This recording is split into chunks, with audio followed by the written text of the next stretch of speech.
하나님 말씀 함께 받겠습니다. 시편 24편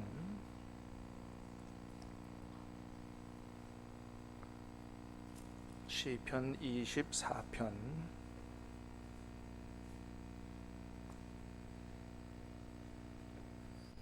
1절로 마지막 10절까지 구약성경 818면입니다. 시편 24편 1절부터 10절까지 하나님의 생명의 말씀을 함께 받들어 읽겠습니다. 땅과 거기에 충만한 것과 세계와 그 가운데 사는 자들은 다 여호와의 것이로다.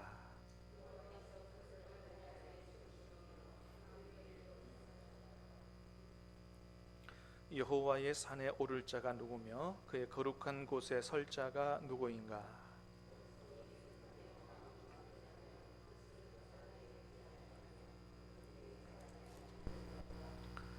그는 여호와께 복을 받고 구원의 하나님께 의를 얻으리니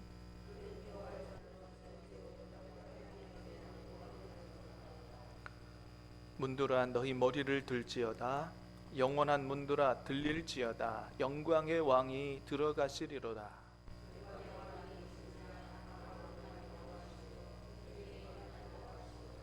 문들아 너희 머리를 들지어다. 영원한 문들아 들릴지어다. 영광의 왕이 들어가시리로다.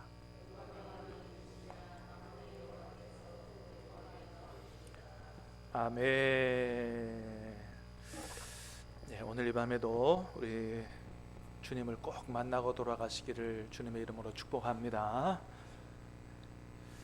자, 오늘 우리가 읽은 시편 24편은 일반적으로 어떻게 알려져 있는 시냐 하면 하나님의 임재의 상징인 언약궤가 예루살렘 성전에 들어갈 때 그때 불려진 시로 하나님의 왕권을 찬양하는 그런 찬양시로 그렇게 알려져 있습니다. 그래서 우리가 읽은 말씀 9절에도 보면 그랬죠. 문들아 너희 머리를 들지어다. 영원한 문들아 들릴지어다. 영광의 왕이 들어가시리로다. 성전 문을 향해서 선포하는 말씀이죠.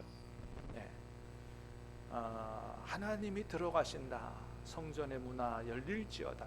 너희 문들아 머리를 들고, 든다고 표현했지만 열린다고, 열리라고 하는 그런 의미라고 볼 수가 있죠. 여러분, 지금도 외국의 정상들이 우리나라를 국빈 방문하면 우리나라가 갖출 수 있는 최대한의 이 예의를 갖추어서, 그죠? 의전을 갖추어서 그렇게 아주 극진하게 이렇게 환영하는 것을 볼 수가 있죠. 한 60년대, 70년대만 해도요, 다른 나라 정상들이 우리나라를 방문하면 뭐가 이렇게, 그죠? 계속 찍찍 울리는 소리가 나죠. 네. 혹시 이게 뭐, 그래요. 예. 6, 70년대만 해도 다른 나라 정상들이 우리나라에 방문하면 뭐 얼마나 극진하게 그렇게 환영했는지 몰라요. 아마 우리 어르신들 다 기억하실 텐데 1975년도 아프리카 가봉 대통령이 우리나라 방문했을 때, 박정희 대통령 때라고 생각되는데 저 대통령의 이름이 봉고 대통령이죠. 봉고 대통령. 우리나라 오셨을 때 뭐 얼마나 그저 환영했는지 몰라요. 그때는 막 그 학생들까지 다 동원이 돼가지고 막 연도의 길에 서서 양국기를 막 흔들면서 그렇게 그 대통령을 아마 이렇게 환영하고 막 이랬던 걸로 기억하는데, 그래서 기념 우표도 그때 만들었고, 저도 어린 그 나이에 저 우표 사느라고 우체국 가가지고 아침부터 줄 서가지고 저 산 기억이 나요. 그리고 그 대통령 우리나라 방한 기념으로 그 대통령 이름을 따가지고 만든 차가 뭐예요? 그게 봉고잖아요. 그게 그 봉고가 그 봉고예요. 그게 얼마나 극진한 예우를 갖추려고 했으면 그 기념으로 차 이름도 봉고로 하고 했을까요? 뭐 지금은 뭐 아프리카 대통령뿐만 아니고 저 미국 대통령이 왔나 보다 그러지만 하여튼 그때는 뭐 아프리카 대통령도 뭐 하여튼 뭐 그렇게 극진하게 예우한 적이 있습니다. 자, 그런 것처럼 오늘 본문은 얘기하는 거예요. 왕이신 하나님이 성전에 들어가시는데 성전의 문들이 어떻게 해야 되겠냐는 거예요. 그죠? 하나님이 왕 되신 하나님이 우리 집에 들어오신다면 어떻게 해야 되겠느냐? 한번 상상을 해보세요. 성전에게 얘기합니다. 성전아, 어떻게 해야 되겠느냐? 어떻게 해야 돼요? 너희 문들아 들릴지어다. 그래서 영광의 왕이 들어가시도록 극진하게 그렇게 영접을 해야 된다. 이제 그런 얘기 하는 거죠. 자, 최고의 환영하는 마음으로 하나님을 맞이해야 된다. 그렇게 해야 되는 이유는 그 하나님은 보통 왕이 아니라 창조주이시기 때문이다. 오늘 본문에서 그런 얘기하죠. 1절 2절 같이 보겠습니다. 시작. 땅과 거기에 충만한 것과 세계와 그 가운데 사는 자들은 다 여호와의 것이로다. 여호와께서 그 터를 바다 위에 세우시며 강들 위에 건설하셨도다. 1절에서 그렇게 얘기합니다. 땅과 거기에 충만한 것과 세계와 그 가운데 사는 자들은 다 여호와의 것이로다. 어떤 게 여호와의 것이라고요? 첫 번째 뭐예요? 땅이 누구 거라고요? 하나님의 것이다. 두 번째 뭐예요? 거기에 충만한 모든 것들이 다 하나님의 것이다. 또 누가 하나님의 거예요? 세계와 그 가운데 사는 자들은 다 여호와의 것이로다. 믿습니까? 네. 여러분, 우리가 믿음으로 산다는 건 다른 게 아니에요. 뭐냐면 하나님의 말씀을 진리로 그대로 아멘으로 받아들이고 그것을 믿고 사는 사람들이 바로 하나님의 백성이고 크리스찬들이거든요. 여러분, 저와 여러분들이 말씀 따로 삶 따로 이렇게 되지 않게 되기를 축복합니다. 말씀이 곧 우리의 육신이 될 수 있게 되기를, 주님처럼 말씀이 육신이 되신 주님처럼 우리가 듣고 배우는 말씀이 우리의 육신과 삶이 될 수 있게 되기를 주님의 이름으로 축복합니다. 땅이 하나님의 것이다. 여러분, 그래요. 이 땅은, 우리가 살아가는 땅은 주인이 하나님이에요. 하나님이 주인이시고 우리에게 이 땅에 살아가도록 빌려주신 겁니다. 우리가 이런 믿음을 가지고 살아가야 됩니다. 사실은 등기가 내 앞으로 이름으로 돼가지고 여러분들도 여러분의 소유로 땅이 다 있으신 분들도 다 있겠습니다만은, 그럼에도 불구하고 이 땅이 내 땅이 아니라 대신 원래 하나님의 건데 나한테 잠깐 맡겨두신 거다. 이런 믿음의 고백으로 살아가야 한다라고 하는 거예요. 그래서 땅 주인이 하나님이고 우리에게 살라고 빌려주신 거기 때문에 사실은 우리가 땅을 돈벌이로 생각해서는 안 된다는 겁니다. 이게 성경의 정신이에요. 하나님이 땅을 만들어 주신 것은 살라고 주신 거지, 그거를 투기하고 돈벌이로 그렇게 하라고 주신 게 아니라는 사실입니다. 그래서 이스라엘 구약 성경에도 보는 것처럼 이스라엘 민족에게는 어떻게 부족한 땅을 팔지 못하게 돼 있다 그랬잖아요. 빚지고 너무나 어려워서 땅을 일시적으로 판매했다고 해도 나중에 50년 지나면 희년돼서 어떻게 다 돌려줘야 된다고 말씀하시죠. 땅도 마찬가지고 집도 마찬가지라는 거예요. 그것은 우리가 살아가는 거주의 수단이 돼야지 돈벌이를 위한 투기의 수단이 돼서는 안 된다. 그런데 여러분, 우리가 사는 이 사회는 어떤 사회예요? 여러분, 우리가 자본주의 사회에 살다 보니까 그게 마치 진리처럼 생각이 되는데, 여러분, 진리는 자본주의 사회가 진리가 아니고, 그렇다고 공산주의 사회가 진리냐? 그것도 진리가 아니고, 여러분, 하나님 나라가 진리인 줄로 믿습니다. 그래요. 우리는 하나님의 나라를 만들고 하나님의 나라에 살아가려고 하는 사람들이 하나님의 백성들이거든요. 그러니까 이 성경의 정신과 눈으로 볼 때 자본주의가 좋은 점도 있지만 자본주의가 잘못된 점도 많다라는 사실을 제대로 깨닫고 우리 자녀들 같은 경우는 열심히 공부해서 자본주의의 폐해들을 이렇게 극복해 나가고 고쳐 나가는, 그래서 하나님의 나라를 만들어가는 이런 거룩한 꿈들을 가지고 사실 공부해야 되거든요. 그런 하나님 나라의 일꾼들이 우리 자녀들 가운데서 나와야 되는 거거든요. 자, 지금 우리가 살아가는 현실은 어떤 사람은 집을 수십 채 갖고 수백 채 갖고 있는 사람도 있어요.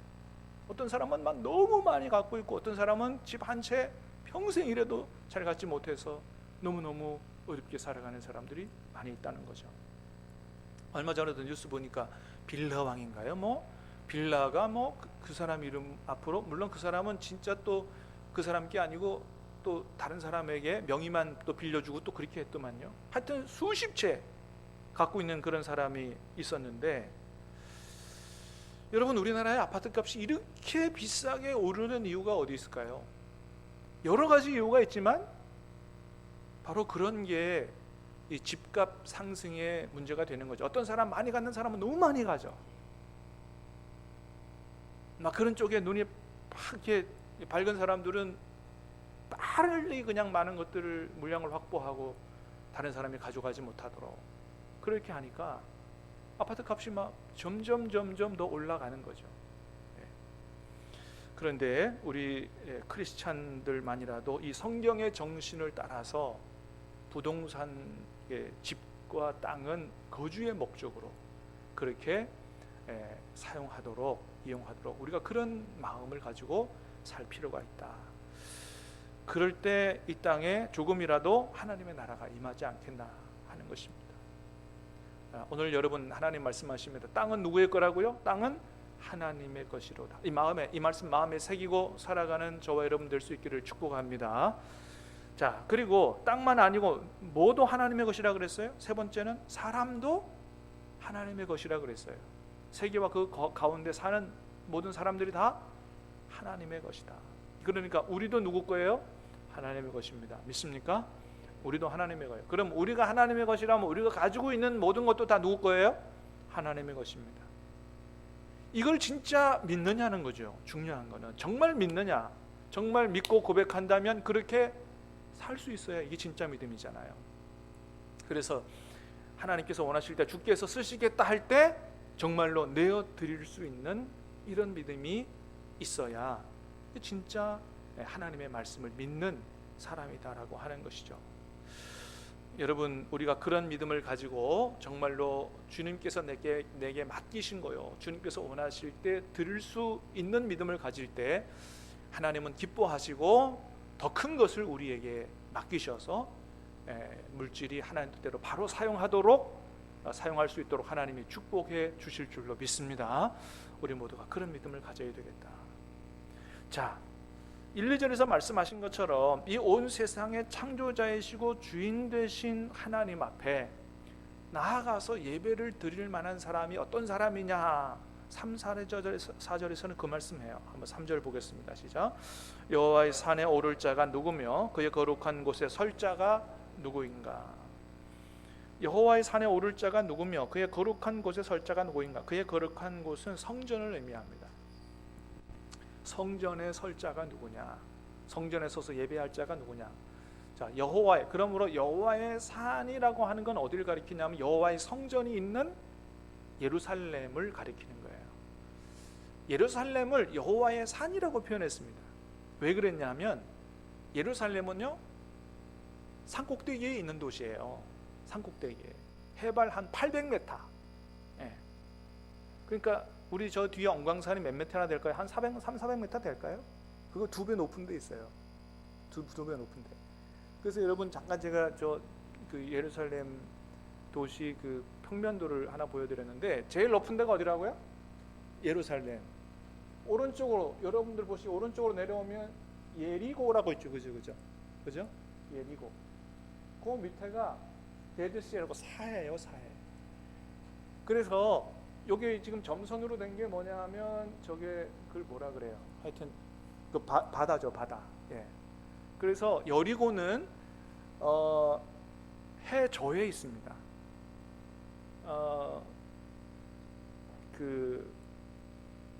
예루살렘은 해발 800m 높이에 있고요. 여리고는 해수면으로 볼 때 210m 아래에 있어요. 그래서 여리고에서 예루살렘까지 올라가려면 어떻게 올라간다고요? 저렇게 비탈로 산을 올라가는 것처럼 올라가요. 그래서 이 산비탈로 한 1km 정도 올라가는 거와 똑같습니다. 그래서 버스를 타고 올라가도요, 이렇게 굽이굽이 올라가면 20분 정도 올라가요. 그러니까 예루살렘이 얼마나 높은지 아시겠죠? 그래서 예루살렘은 다른 민족이 쳐들어와서 쉽게 정복할 수 없는 천혜의 요새예요. 네. 그래서 다윗이 예루살렘 정복할 때 그 여부스 족속이, 거기 살는 여부스 족속이, 그죠?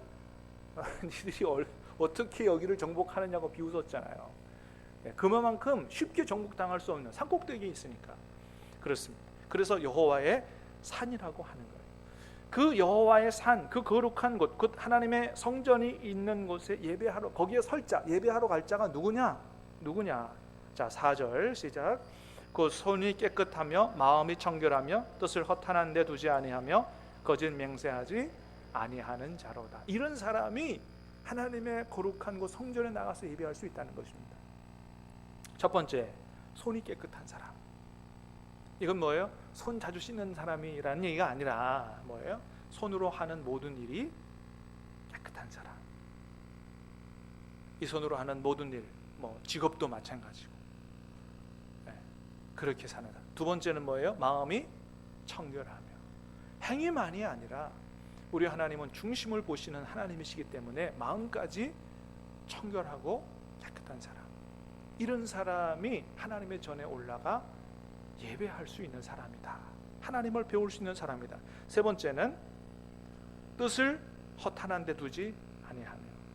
그러니까 자기의 살아가는 그 목적과 뜻이 세상의 부귀영화라든지, 특별히 여기서는 그 우상을 좀 염두에 두는 그런 말씀이에요. 우상을 섬기는 거, 우상을 통해서 뭔가 잘 먹고 잘 살아보려고 하는 거, 그것만큼 허탄한 게 없다 이거죠. 그렇게 살지 않는 사람들. 근데 여러분, 이제 이스라엘의 문제는, 이스라엘 역사를 보면 문제가 뭐였냐 하면 하나님을 안 섬긴 게 아니에요. 하나님을 섬기면서 동시에 마음 절반은 뭐예요? 그 우상을 섬기는, 특별히 바알신, 그 바알신을 섬기면 풍요를 가져다 준다고 하는 그런 마음이 양분되어 있는, 이것이 문제였거든요. 그래서 마음이 청결한 자는 하나님을 볼 것이요라는 산상수훈의 말씀은, 그 마음의 청결은 마음이 한 가지 하나님만을 사랑하는 그 마음을 가진 사람이라고 하는 의미예요. 사랑하는 여러분, 저와 여러분의 마음이 오직 하나님만 사랑하고 하나님만 의지할 수 있는 그런 믿음, 그런 마음 될 수 있게 되기를 축복합니다. 뜻을 허탄한 데 두지 아니하고, 그 다음에 거짓 맹세하지 아니하는 자로다. 유대인들은 주로 뭐 이렇게 사람들하고 맹세할 때 하나님의 이름으로 맹세를 하거든요. 근데 하나님의 이름으로 맹세를 하는데 거짓 맹세를 해서, 이게 얼마나 하나님 앞에 큰 죄예요. 하나님의 이름을 만홀히 여기는 아주 굉장히 큰 죄이기 때문에 이런 사람들은 하나님 앞에 나아가서 그 거룩한 곳에서 예배드릴 자격이 없다라고 하는 거거든요. 그래서 여러분, 오늘 말씀을 잘 보면 하나님이 기뻐 받으시는 참된 예배자는 어떤 사람이냐? 한마디로 말하면 하나님이 기뻐하시는 뜻대로 살아가는 사람이라는 거예요.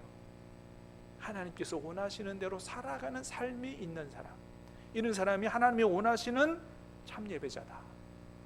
그래서 구약 성경에서 그 얘기를 줄곧 창세기에서부터 계속 하고 계신 거죠. 제일 첫 번째, 하나님이 예배에 대해서 말씀하실 때 가인과 아벨의 예배에 대해서 말씀하셨잖아요. 하나님께서 아벨의 제사는 기뻐 받으셨지만 가인의 제사는 안 받으셨다라고 했습니다.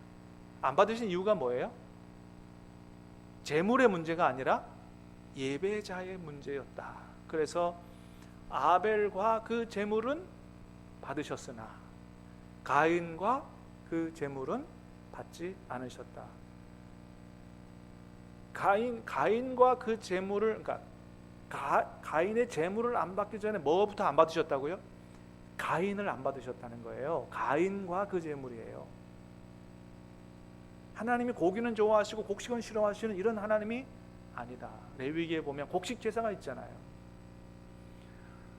그 가인이 하나님 원하시는 예배자가 안 된 거예요. 하나님 원하시는 것은 제물보다도 뭘 원하신다고요? 예배자를 원하신다. 예, 하나님은 영과 진리로 예배하는 자들을 찾으신다. 예, 사람들을 찾으시는 거거든요. 제물 이전에 예배자를 찾으시는 거거든요. 그래서 하나님께서 예배를 안 받으셨다 그러니까 가인이 어때요? 안색이 변했다 그랬어요. 불쾌하다는 거죠. 하나님이 예배를 안 받으셨다 그러면 회개해도 모자랄 판에 안색이 변했다. 하나님 중심적인 예배자가 아니에요. 자기 중심적인 예배자예요. 하나님 앞에 온전하지 않죠. 그래서 가인과 아벨의 경우는 예배자의 문제였다라고 하는 것입니다. 자, 이사야 1장에서도 하나님 그러셨어요. 나에게 더 이상 헛된 제물을 가져오지 말라. 많은 제물을 드렸음에도 불구하고 소나 양이나 뭐 엄청난 제물을 드렸음에도 불구하고 그 헛된 제물이라고 말씀하시고 가져오지 말라 그러셨어요. 이유는 뭡니까? 성회와 아울러 악을 행하는 것을 내가 견디지 못하겠노라. 하나님 앞에 예배는 드리는데 한종원의 삶에서는 그냥 하나님 말씀대로 순종하고 살지 않는 거예요. 그런 예배자의 제물은 헛된 제물이라고 말씀하신다는 거거든요. 그래서 여러분 예레미야 7장에 보니까 하나님께서 아주 작심하시고 예루살렘 성전 앞에 예레미야 선지자를 보내서 여기 이 성전에 예배하러 올라가는 사람들에게 이렇게 얘기하라고 말씀하세요. 우리 여러 번 읽어본 구절이죠. 다시 한번 읽어봅니다. 시작. 여호와께로부터 예레미야에게 말씀이 임하니라. 이르시되 너는 여호와의 집 문에 서서 이 말을 선포하여 이르기를 여호와께 예배하러 이 문으로 들어가는 유다 사람들아, 여호와의 말씀을 들으라. 만군의 여호와 이스라엘의 하나님께 이와 같이 말씀하시되 너희 길과 행위를 바르게 하라. 그리하면 내가 너희로 이곳에 살게 하리라. 보세요 여러분, 그림이 그려지시죠? 우리 교회로 말하면 저 하나님이 너 입구에 예레미야 저 입구에 가서 서서 이곳으로 예배하러 들어가는 사람에게 이렇게 얘기해 보내셔서 말씀하시는 거예요. 너희의 길과 행위를 바르게 하라. 오늘도 예배 드리러 왔구나, 잘 왔다, 그렇게 칭찬하고 환영하기보다 이렇게 길과 행위를 바르게 하라. 하나님 앞에 예배 드리러 왔느냐? 길과 행위를 바르게 하라고 말씀하신다는 거예요. 자, 4절 또 읽어봅니다. 시작. 너희는 이것이 여호와의 성전이라 여호와의 성전이라 여호와의 성전이라 하는 거짓말을 믿지 말라. 너희가 도둑질하며 살인하며 간음하며 거짓 맹세하며 바르게 분향하며 너희가 알지 못하는 다른 신들을 따르면서 내 이름으로 일컬음을 받는 이 집에 들어와서 내 앞에 서서 말하기를 우리가 구원을 얻었나이다 하느냐? 이는 이 모든 가증한 일을 행하려 함이로다. 내 이름으로 일컬음을 받는 이 집이 너희 눈에는 도둑의 소굴로 보이느냐? 보라, 나 곧 내가 그것을 보았노라. 여호와의 말씀이니라.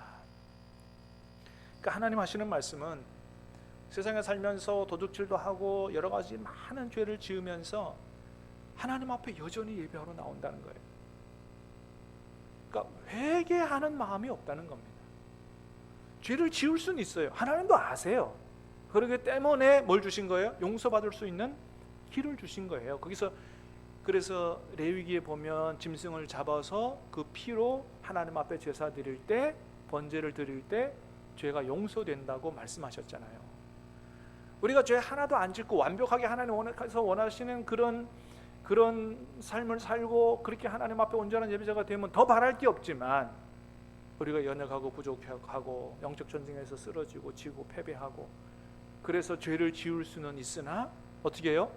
하나님 앞에 정말로 하나님 앞에 예배하러 나와서 하나님 또 넘어졌습니다 탄식하고 회개하는 자세를 가지고 하나님 앞에 그렇게 기도하며 예배 드려야 될 텐데 너무나 떳떳하다는 거예요. 회개하려는 마음이 없어요. 그리고서도 뭐라고요? 나는 구원받은 사람이로다 했다는 거죠. 그러니까 하나님 뭐라 그러신다고요? 너희들이 보기에는 내 집이 강도의 소굴로 보이느냐? 그렇게 죄를 짓고도 회개하지 않고 나와서 여기 와서 내가 구원받은 백성이라고 하는 것은 그런 죄를 계속 지으려고 하는 거예요. 그런 사람들, 회개하지 않는 사람들로 가득 찬 곳은 성전이 아니라 뭐라고요? 강도의 소굴이다 하고 말씀하신다. 그것을 예수님께서 그 당시에 성전에 있는 모든 사람들이 그런 사람들이었기 때문에 다 불러 엎으신 것이다 라고 하는 것입니다. 그래서 하나님이 뭘 더 원하시는 것을 볼 수 있느냐? 제사보다 순종을.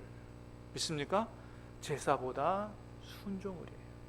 우리의 예배가 정말로 하나님 기뻐 받으시는 예배가 되기 위해서는 그 전에 먼저 순종하는 삶이 전제되어야 된다. 그렇게 비록 못 산다 할지라도 하나님 앞에 와서 먼저 어떻게 해요? 정말로 탄식하며 회개하는 그런 마음으로 하나님 앞에 회개하는 모습이 있어야 된다라고 하는 것입니다. 그래서 그 모든 죄를 용서받고 다시 정결케 됐을 때 어떻게 해요? 하나님 앞에 나가서 비로소 온전한 예배를 드릴 수 있다라고 하는 것입니다.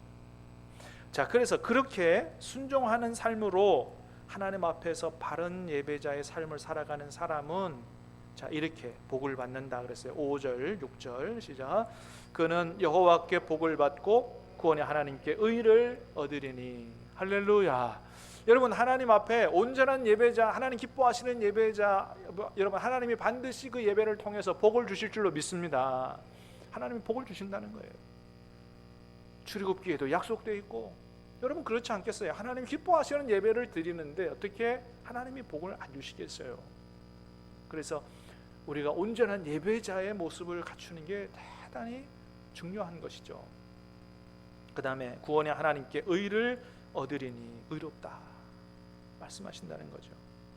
자, 이는 여호와를 찾는 족속이요 야곱의 하나님의 얼굴을 구하는 자로다. 어떻게 이렇게 하나님께서 기뻐하시는 예배자의 삶을 살고 복을 받고 하나님 앞에 의롭다고 인정하는 삶을 살아갈 수 있느냐? 이는, 이유가 뭐냐? 이는 여호와를 찾는 족속이었기 때문이고 하나님의 얼굴을 구하는 사람이었기 때문이라고 하는 거예요. 사랑하는 여러분, 저와 여러분들이 이 일주일 동안 세상에 살면서 하나님 다 잊어버리고 사는 게 아니고, 여러분 하나님을 찾고 구하고 하나님의 얼굴을 구하며 사는 삶이 될 수 있게 되기를 주님의 이름으로 축복합니다. 이게 중요하다는 거예요. 정말 하나님께서 기뻐하시는 삶을 살아갈 수 있는 비결이 어디에 있느냐? 우리가 하나님을 찾고 있느냐? 하나님의 얼굴을 구하고 있느냐? 정말로 날마다 세상에 살면서 하나님, 오늘도 하나님의 얼굴을 나를 향하여 드시고 그 얼굴의 광채를 비추어 주시옵소서라고 하며 기도하고 살아간다면, 그리고 그 하나님, 나를 보시는 하나님의 얼굴을 의식하고 살아간다면 어떻게 죄를 짓고 살아가겠느냐? 그래서 항상 주를 바라보는, 24시간 주님을 바라보는 삶을 살자고, 그렇게 선한 목자교회에서는 그렇게 하자고 지금 애를 쓰는 거예요. 사랑하는 여러분, 우리 신암교회도, 우리 신암교회 성도님들도 정말 하나님의 백성답게 살기 위하여 날마다 하나님을 찾고 하나님의 얼굴을 구하는 삶을 살아갈 수 있게 되기를 주님의 이름으로 축복합니다. 그러면 주님이 도우실 거예요. 죄와 싸워 이기도록 도우실 거예요. 그래서 이렇게 하나님의 얼굴을 구하고 하나님 앞에서 살아가는 사람들에게, 그런 예배자들에게 요청합니다. 오늘 본문의 7절, 8절, 9절, 10절 시작. 문들아 너희 머리를 들지어다. 영원한 문들아 들릴지어다. 영광의 왕이 들어가시리로다. 영광의 왕이 누구시냐? 강하고 능한 여호와시요 전쟁에 능한 여호와시로다. 문들아 너희 머리를 들지어다. 영원한 문들아 들릴지어다. 영광의 왕이 들어가시리로다. 영광의 왕이 누구시냐? 만군의 여호와께서 곧 영광의 왕이시로다. 아멘. 1차적으로 이 말씀은 예루살렘 성전에 있는 문을 향하여 선포하는 말씀이죠. 그러나 본질적으로는 누구에게 하시는 말씀이냐? 하나님을 예배하러 나오는 성도들에게 하시는 말씀인 거예요. 다시 말하면 하나님 앞에 예배하러 나갈 때 우리의 마음 문을 활짝 열고 우리의 머리를 들고 하나님을 바라보면서 온전한 예배를 드리라 라고 말씀하는 것입니다. 여러분, 하나님이 정말 들어가고 싶은 성전은 어디일까요? 하나님이 정말로 들어가고 싶어 하시는 성전은 저 예루살렘 성전도 아니고요, 우리 신함교회 예배당도 아니고요. 정말 하나님이 들어가시고 싶어 하시는 성전은 저와 여러분의 몸과 마음입니다. 왜요? 그것이 진짜 하나님께서 원하시는 성전이라고 신약 성경에 얘기해 주고 있어요. 고린도전서 6장 19절 시작. 너희 몸은 너희가 하나님께로부터 받은 바 너희 가운데 계신 성령의 전인 줄을 알지 못하느냐. 우리의 몸이 마음만이 아니에요. 너희 몸이 성전이라는 거예요. 그래서 우리 몸을 함부로 죄 짓는 데 쓰지 말라는 겁니다. 그래서 우리의 몸과 마음이 하나님 거하시기를 원하시는 성전이다. 그래서 요한계시록 3장 20절에서 주님 뭐라 그러신다고요? 시작. 볼지어다 내가 문 밖에 서서 두드리노니 누구든지 내 음성을 듣고 문을 열면 내가 그에게로 들어가 그와 더불어 먹고 그는 나와 더불어 먹으리라. 그래서 정말 우리의 마음을 활짝 열고 우리의 마음에 주님이 기뻐하시며 들어오실 수 있도록 우리의 몸과 마음을 정결하게 되면 주님께서 기뻐 들어오시고 우리는 주님과 함께 같이 식사하는 그런 놀라운 기쁨과 그런 은혜가 우리 삶에 넘치게 된다라고 하는 겁니다. 할렐루야. 사랑하는 여러분, 저와 여러분의 몸과 마음에 만왕의 왕, 영광의 왕이신 우리 하나님이 들어오시기를 원하십니다. 그리고 우리에게서 진정한 예배를 받으시기를 원하십니다. 주일날 뿐만 아니고 날마다의 삶 속에서 우리가 늘 주님을 향하여 마음문을 열고 우리 가운데 임재해 계시는 주님 앞에 온전한 말씀의 순종으로 온전한 예배자로 하나님께 예배드리는 삶을 살아갈 수 있게 되기를 주님의 이름으로 축복합니다. 우리 찬양하고 기도하겠습니다.